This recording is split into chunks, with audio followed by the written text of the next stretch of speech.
Chapter 17. The journey from London to Dover takes only 2 hours.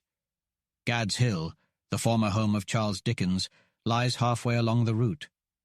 Canterbury, an ancient city and the first Christian settlement in England, is further on. Its main attraction is the magnificent cathedral where Becket was murdered in 1170. Dover, situated in a deep valley surrounded by high chalk hills, is a heavily fortified town with evidence of Norman, Saxon, and Roman works. Royal Mail steamers depart from Dover twice a day for Calais, crossing the 21-mile channel without causing seasickness to the Drakes. Kimberly, who had learned French in Boston, volunteered to order for the party at the railway restaurant in Calais. However, she soon discovered that her French was not successful in France, much to the amusement of her friends. The express to Paris passes through Boulogne, a town of 50,000 inhabitants, which combines English comfort with French taste. Hundreds of fishing boats from Boulogne set sail every season to the Scottish coast and even as far as Iceland. The route passes through the beautiful valley of the Somme and the large textile city of Amiens before reaching the northern railway station in northern Paris. The Drakes arrived at the Grand Hotel on Boulevard des Capucines near the new Opera House, which offers every comfort to travellers. The hotel's inviting courtyard is adorned with fountains, flowers, and electric lights. The first day or evening in Paris can be bewildering. The Drakes drove along the inner and outer boulevards that circle Paris, built mostly under Napoleon III. The boulevards are flanked with massive limestone buildings, palatial mansions, and glittering shops, often with uniform architecture and balconies built with each story. Every morning, the streets are washed, and by midday, the bustling crowds fill the main thoroughfares. The Parisians prefer living in flats and relish their outdoor lifestyle. At sunset, the wide pavements in front of the vibrant cafes are packed with well-dressed men and women sipping coffee, wine, or absinthe, reading the papers for social or political news, and chatting about the latest trends or sensations of the day. The English rush, but the French rarely do. Paris at night, under the electric lights, is truly a magical place. The boulevards are dazzling, and the atmosphere is lively. Everyone is polite and seems to be having a good time. The cafes, shops, and entertainment venues are all very inviting, and time seems to fly by. Before you know it, midnight has arrived, catching you off guard, just like the Drake party, who experienced some of the typical aspects of Parisian life.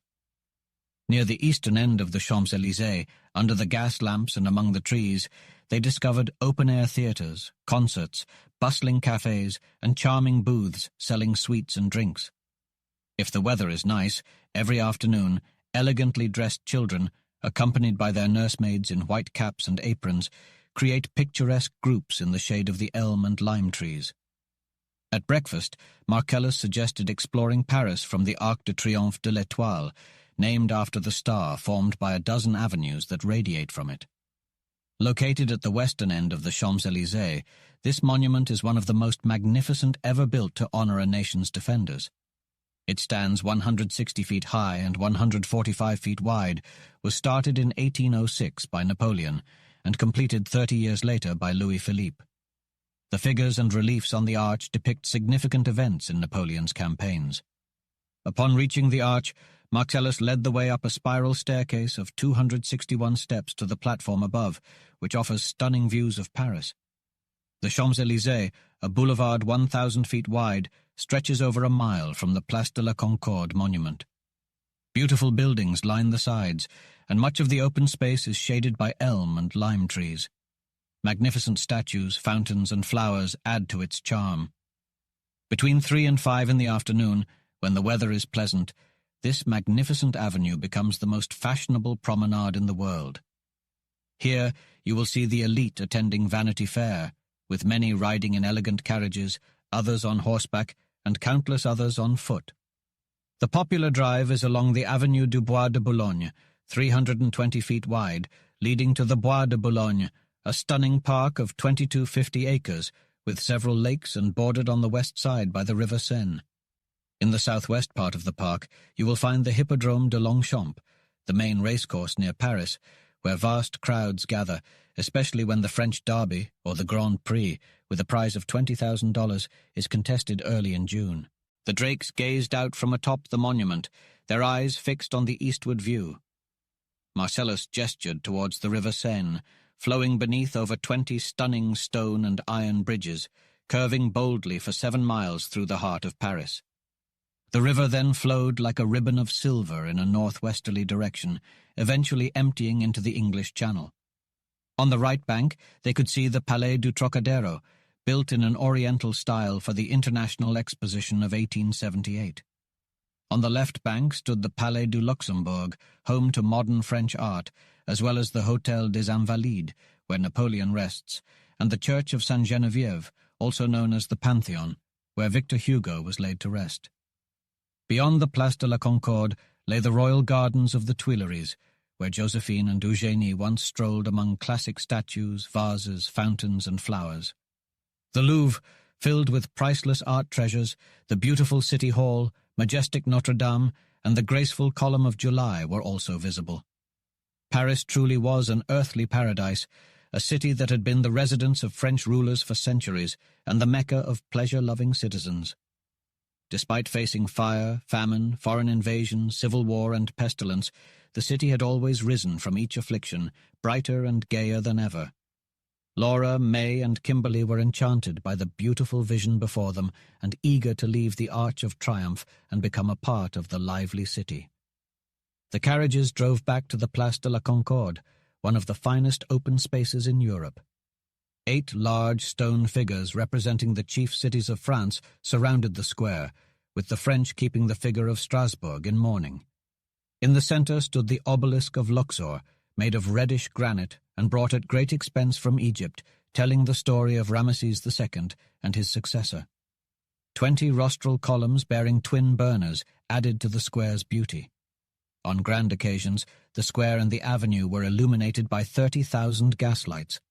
However, the Place de la Concorde was also the site of the guillotine's terrible work, where thousands of royalists and republicans perished between January 21st, 1793, and May 3rd, 1795. 2 enormous fountains adorned with tritons, nereids, and dolphins beautified the court. The brilliant writer Chateaubriand objected to their erection, stating that all the water in the world could not remove the bloodstains that sullied the spot. The vista up the broad and short Rue Royale, leading to the classic Madeleine, was breathtakingly beautiful. Alfonso was entranced by the rare temple's beauty, which was begun as a church and finally dedicated as one, though Napoleon had hoped to complete it as a temple of glory for his old soldiers. Its cost was nearly $3 million. A parsaniander of 52 huge fluted Corinthian columns and a rich frieze surrounded the church. The approach was by a score and more of stone steps and through enormous bronze doors on which the 10 Commandments were illustrated. Upon entering the Madeleine, one could see the richly adorned interior, with marble floors and lofty columns supporting a 3-domed roof through which light entered. On either side were 6 confessionals of oak and gilt, where prince and peasant alike confessed their sins. Beyond lies the altar of spotless marble, adorned with a beautiful group of white figures representing Madeleine forgiven and borne above on angels' wings. This stunning artistic group cost a whopping $30,000. On Sunday morning, Marcellus and his friends visited the Madeleine, which is the Metropolitan Church of Paris. Every Sunday, exquisite music fills the air, and the elite come to worship and make generous donations. It is a broad policy that no Catholic church on the globe, not even the splendid St. Peter's of Rome, is considered too good for rich and poor of all nationalities to worship together. All Parisian churches are packed on Sunday mornings, but Sunday afternoons are reserved for leisure. All kinds of vehicles and trains are filled with well-dressed people seeking pleasure. Traveling by omnibus and tramway in Paris is made as convenient as possible. Nobody is allowed to ride without a seat, and there are frequent waiting stations under cover. Nearly 100 lines of omnibuses and tramways in Paris intersect each other in every direction. Inside fares cost 6 cents, while outside fares cost 3 cents. A single fare allows for a transfer from one line to another. Railways surround Paris, making it easy for the public to reach the many pretty suburbs and villages. Upon returning to the Grand Hotel, both Mrs. Drake and Laura were delighted to find letters from the men they loved. George wrote to Laura, expressing his amazement at the enormous capacity of the manufacturing plants he and Colonel Drake were visiting. He noted that labor and capital were much cheaper than in America, and closed his letter with the words, "Learn all you can, darling. I shall soon come to claim you." Laura had read about the laundries on the Seine, so she left the hotel early with her mother and Alfonso to see them, while Marcellus, Kimberly, and May went to study contemporaneous French masterpieces in the Luxembourg Palace and Gallery. The public washhouses on the Seine are large floating structures with glass roofs, steaming boilers, and rows of tubs foaming with suds. Hundreds of strong and bare-armed women stand hard at work, scrubbing and wringing their linen while singing and bantering with passing bargees or canotiers.